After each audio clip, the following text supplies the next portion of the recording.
আজ বানাবো হিঙের কচুরি। প্রথমে ময়দা নিয়ে নিয়েছি।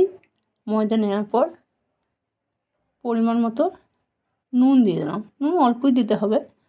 তারপর ময়ান দেওয়ার জন্য তেল দেবো। এখানে সাদা তেলটা ব্যবহার করব। এই যে নুনটা দিয়ে ভালো করে মেখে নিলাম। মেখে নেওয়ার পর তেলটা দেবো।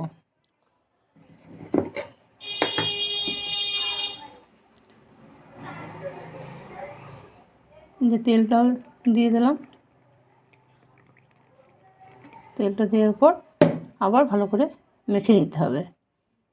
তেলটা মাখা হয়ে গেলে তারপর একটু জল দিয়ে একটু শক্ত করে ডোলা বানাতে হবে। তেল দিয়ে মেখে নিচ্ছি। এই সাদা তেল দিয়ে খুব ভালো করে মেখে নিলাম। তারপর জল দিয়ে শক্ত করে জল দিয়ে মাখবো। এই অল্প অল্প করে জল দিয়ে মাখতে হবে। শক্ত মতো মেখে নিয়ে এটাকে ঢাকা দিয়ে কিছুক্ষণ রেখে দেবো।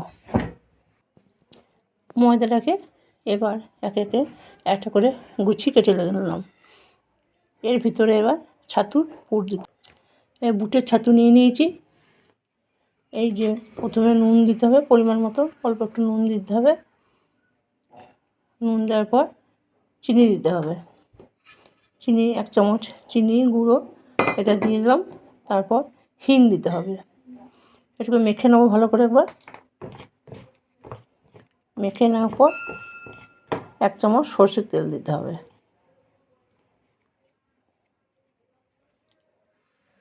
মাখার পর যে 1 চামচ সরষের তেল দিয়ে দিলাম। এটাকেও ভালো করে মেখে নিতে হবে। মেখে নেওয়ার পর তারপর জল দিয়ে শক্ত করে মাখতে হবে। তেলটাকে ভালো করে মেখে নিচ্ছি। মেখে নেওয়ার পর জল দিতে হবে। অল্প অল্প করে জলটা দিতে হবে। জলটা দিয়ে শক্ত করে মেখে নিতে হবে।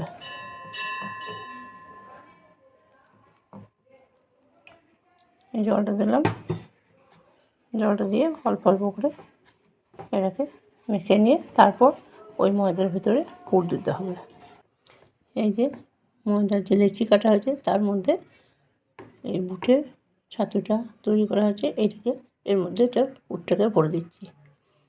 এটাকে পুরটা ভরে দেওয়ার পর তারপর তেলে ভাজবো। সাদা তেলেই করব। তেল চাপিয়ে দিয়েছি। এই যে সাদা তেল চাপিয়ে দিয়েছি।